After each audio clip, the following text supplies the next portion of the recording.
Բարոյ սիրելի հայրենակիցներ, եթերում կրկին քաղաքական խաչմերուկն է։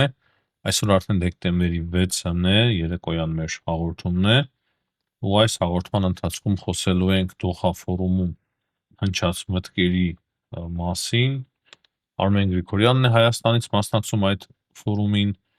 եւ Ադրբեջանի կողմից մասնակցում է Հիհմետ Հաջիևը, նախագահի օգնականը Ադրբեջանի ու հետաքրքիր հայտարարություններ են այնտեղ հնչել, դրանից բացի Թրամփն է շնորհակալություն հայտնել նամակով Ալիևին եւ Փաշինյանին, որ իրեն առաջադրել են Նոբելյան մրցանակի համար, ու նաեւ հետաքրքիր հայտարարությամբ է հանդես եկել Եվրոպական խորհրդի նախագահ Անտոնիո Կոշտան։ Այս հարցերի շուրջ կխոսենք, ինչպես նաեւ կարեւոր է անդրադառնալ Մեծ Բրիտանիայի պետական նախարարի ռազմական գծով այցին Հայաստան, չափազանց կարևոր այց է, ու այս հարցերը կարծում եմ մանրամասն պետք է որ քննարկենք, ինչպես նաև Իլհամ Ալիևի նոր զառանցանքները, դե հնից հիմնականում չեն տարբերվում, երբ որ իր ջերմությունը շատ է բարձրանում, սկսում է զառանցել, եւ այդ զառանցանքից պարզ է դառնում, որ խաղաղությունը ամեն դեպքում շատ բարդ է մեր տարածաշրջանում, այնպիսի հայտարարություններ է անում Ալիևը, որոնք որ այն դրական հույսերը, որ շատ-շատերի մոտ արթնանում են, այդ դրական հույսերը սկսում են մեծ կասկածանքի ժայռի բախվել ցավոք սրտի։ Ես ինքս էլ ցանկանում եմ, որ Հայաստանի եւ Ադրբեջանի միջեւ հաստատվի խաղաղություն, սակայն այդ հայտարարությունները շատ լուրջ ցավոք սրտի խոչընդոտել լիարժեք խաղաղության հաստատման համար։ Եվ այս հարցերին կարծում եմ կարևոր է, որ մենք հիմա անդրադառնանք։ Երևի սկսենք նրանից, որ ամսի 9-ին, դեկտեմբերի 9-ին Փաշինյանը այցելելու է Գերմանիա եւ այնտեղ հանդիպում է ունենալու Գերմանիայի կանցլեր Ֆրիդրիխ Մերցի հետ, քննարկելու են տնտեսական համագործակցությունը, տարածաշրջանային համագործակցությունը, ինչպես նաեւ Հայաստան-Ադրբեջան խաղաղության գործընթացն են քննարկելու։ Իրոք կարևոր այց է։ Գերմանիան բոլորս էլ հասկանում ենք, թե որքան մեծ կարևոր դերակատարություն ունի Եվրամիության մեջ, ամենաառաջատար երկրներից մեկն է, տնտեսապես ամենահզոր երկիրն է Եվրամիության եւ կարծում եմ շուտով նաեւ ռազմական առումով շատ առաջ է ընկնելու, քանի որ հիմա շատ արագ ռազմական ռելսերի վրա են բերում իրենց տնտեսությունը, փորձում են ամենայն դեպս գերմանացիները այդ կերպ, ու դա մեզ համար եւս կարող է շատ շահեկան դառնալ, եթե գրաքիչ ձևով կարողանանք օգտվել այդ ամենից, խորացնելով հարաբերությունները Գերմանիայի հետ։ Ինչպես արդեն ասացի, Թրամփը շնորհակալական նամակ է գրել եւ այդ նամակը արդեն հրապարակվել է Ադրբեջանի նախագահի կայքում, որտեղ որ Թրամփը շնորհակալություն է հայտնում Ադրբեջանին եւ Հայաստանին, որ իրեն առաջադրել են Նոբելյան մրցանակի խաղաղության Նոբելյան մրցանակի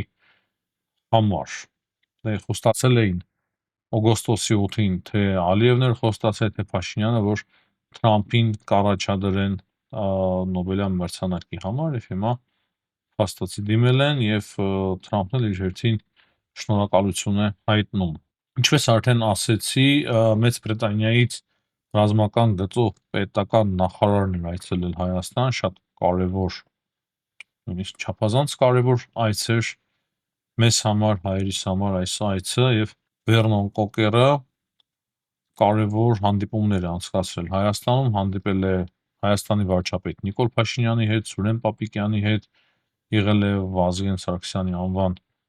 ռազմական ինստիտուտում եւ հիմնական հարցերը քննարկման հայ-բրիտանական ռազմական համագործակցությունն է, հիմնական կրթական ոլորտում տարածաշրջանային հարցեր են քննարկել, Հայաստան-Ադրբեջան խաղաղության գործընթացը, ինչպես նաեւ TRIP ծրագիրը, ու քննարկել են, թե ինչպես կարելի է խորացնել ռազմական հարաբերությունները Հայաստանի եւ Մեծ Բրիտանիայի միջեւ։ Իրոք չափազանց կարևոր այց է, պատկերացրեք Մեծ Բրիտանիայի, ասացի, պաշտպանության նախարարն է այցելում Հայաստան եւ ուղղակի հասարակ, եթե տրամաբանությանը մենք մեր հետևենք, այսպիսի այցերը ուղղակի հասարակ փոքրիկ այցեր չեն, միանշանակ շատ կարևոր պայմանավորվածություններ են այդպիսի այցերի ընթացքում ձեռք բերվում, ինչը բնականաբար մեր հայկական բանակի համար շատ լավ է, քանի որ Մեծ Բրիտանիայի բանակը աշխարհում ամենաառաջատար եւ զարգացած բանակներից մեկն է եւ ՆԱՏՕ-ի ամենամարտնակ բանակներից մեկն է։ Դրա համար մեզ համար չափազանց կարևոր է խորացնել ռազմական հարաբերությունները Մեծ Բրիտանիայի հետ։ Մենք շատ ունենք ստանալու Մեծ Բրիտանիայից, թե սովորելու եւ թե ստանալու, իսկ կարծում եմ ռազմատեխնիկական հարաբերությունները պետք է որ խորացնեն եւ դրանք վաղը մյուս օրը կարող են հասնել նրան, որ Մեծ Բրիտանիայից եւս Հայաստանը կարողանա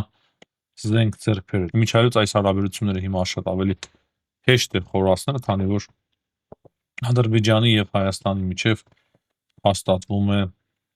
փաստացի խաղաղություն եւ Մեծ Բրիտանիան էլ փաստացի արդեն դրա մասին խոսք կա, որ հանում է արգելքը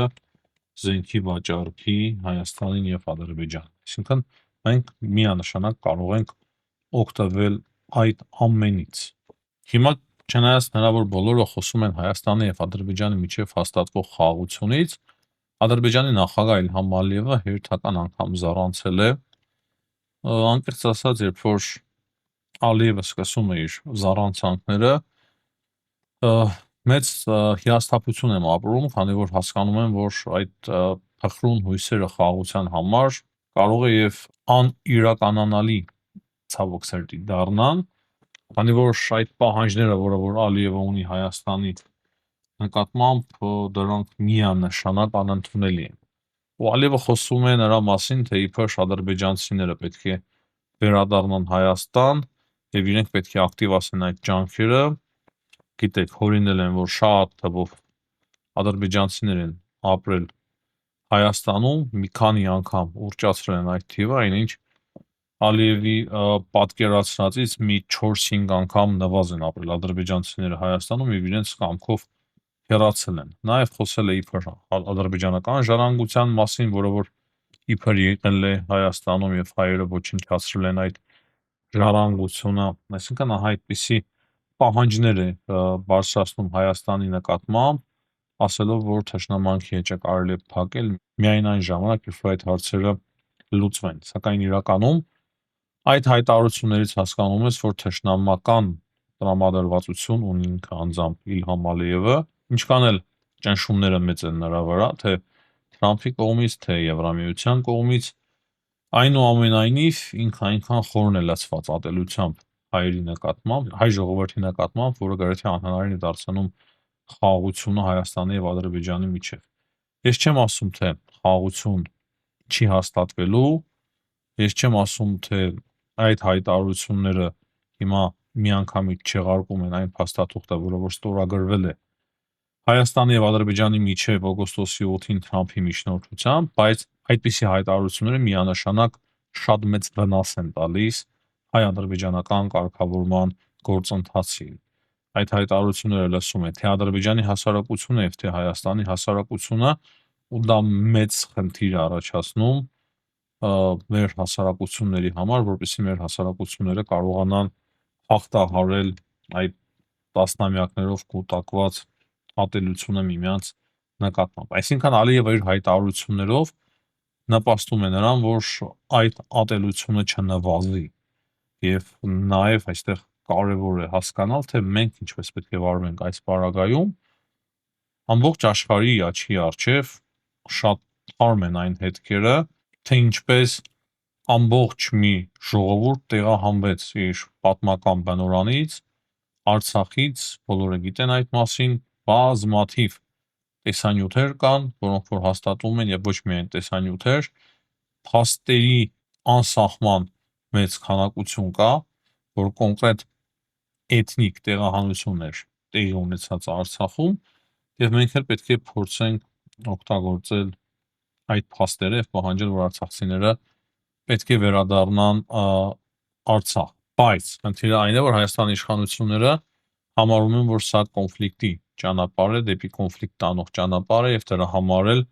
Ալիևը բարձրացնում է այդ հարցերը, որպեսզի մենք էլ սկսենք բարձրացնել եւ այս կոնֆլիկտը չավարտվի։ Եվ դա է պատճառը, որ Հայաստանի իշխանությունները չեն ցանկանում այս հարցը բարձրաձայնել եւ ես կարծում եմ, որ ինչ որ կազմակերպություններ, ինչպես նաեւ բարեկամ երկրներ պետք է որ սկսեն բարձրաձայնել այդ հարցը, որպեսզի Ալիևը զգա, որ շատ ռեալ է իր համար այն վտանգը, ես կարծում եմ, որ ինքը վտանգ է դա համարում, որ արցախայությունը կվերադառնա Արցախ։ Ահա ինքը երբ որ հաստատ համոզվի, որ հայերը կպահանջեն եւ Հայաստանի կողքին կլինեն շատ հզոր երկրներ եւ անձամբ Դոնալդ Թրամփը, հիշում եք, չէ՞, Դոնալդ Թրամփը ինչ հայտարարությամբ էր հանդես գալիս ընտրություններից առաջ։ Հիմա կասեք դա նախընտրական հայտարարություններ էին, գրառումներ էին, բայց Դոնալդ Թրամփը կոնկրետ ասում էր, չէ՞, որ քրիստոնյա հայերը տեղահանվեցին Արցախից։ Եթե Դոնալդ Թրամփը 1-2 անգամ էլ նման հիմա արդեն Ամերիկայի Միացյալ Նահանգների նախագահի պաշտոնում անի այդպիսի հայտարարություն, դա մեծ գլխացավանք կլինի Ալիևի համար։ Ես ձեզ վստահեցնում եմ եւ ինքը միանգամից կարող է մոռանա իր այդ անհեթեթ պահանջների մասին, սկսեն կրկին փնտրել պայմանավորվածություններ արաբ ամերիկացիների հետ, որպեսզի այդ հարցը փակեն, գնա ընդհանրապես չվերադառնան այդ հարցին։ Այսինքն, երբ որ Ալիևը տեսնում է, որ ոչ ոք չի խոսում արցախցիների վերադարձի մասին, ինքը այդպիսի պահանջներ է ներկայացնում, իսկ երբ որ լինի իրական պահանջ ու դա լինի կոնկրետ Թրամփի կողմից, քիչ դժվար է դա պատկերացնել իրականում, մենք նոր խոսում ենք այն մասին, որ Թրամփը շնորհակալական նահնակ է հղել Ալիևին եւ Փաշինյանին, բայց մենք պետք է աշխատենք այդ ուղղությամբ, քանի որ Թրամփի նախընտրական խոստումների մեջ, այսինքն ինքը հիշատակել էր, որ արցախայությունը էթնիկ զրկման ենթարկվեց, կարող է կրկին Բայդենին այդ ամենի մեջ մեղադրի, դե թող մեղադրի, մենք խնդիր չունենք։ Մեղադրի եւ Ալիևին հիշեցնի, որ շատ թարմ են այդ վերքերը բոլորի աչքի առջև, ինչպես քրիստոնյա հայերը տեղահանվեցին Արցախից, ահա ես այսպես եմ մտածում, կարող է սխալ, ինձ ուղղեք անպայման մեկնաբանության մեջ, եթե իհարկե սխալ եմ, ես տեսնում այս հարցի լուծումը, բայց իմ պատկերացմամբ միակ լուծումը դա է, եւ դա կարող է բավականին սթափեցնող ազդեցություն ունենա Ալիևի վրա։ Հետաքրքիր հայտարարությամբ է հանդես եկել Եվրոպական խորհրդի նախագահ Անտոնիո Կոշտան, նա ասել է, որ Հայաստանի եւ Ադրբեջանի միջև խաղաղության պայմանավորվածությունները մեծ հնարավորություն են բացում ու նրա խոսքերով դա մեծ անսահման մեծ հնարավորություններ է բացում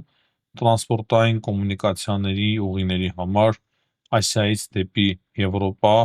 ինչպես նաև դեպի Սև ծով։ Այն ինչի մասին մենք շատ երկար խոսում ենք, սիրելի հայրենակիցներ, լավ է, որ հիմա մեր խոսածը արդեն Կոշտայի բերանով է հաստատվում, ամերիկացիների բերանով, 3 կամ 2 օր առաջ մենք անդրադարձանք Ամերիկայի Միացյալ Նահանգների պետքարտուղարության հայտարարությանը TRIPS ծրագրի վերաբերյալ։ Մենք տեսնում ենք, որ նաև Մեծ Բրիտանիան է շահագրգռված, ասիական երկրների շահագրգռվածությունը կա, բոլորը շահագրգռված են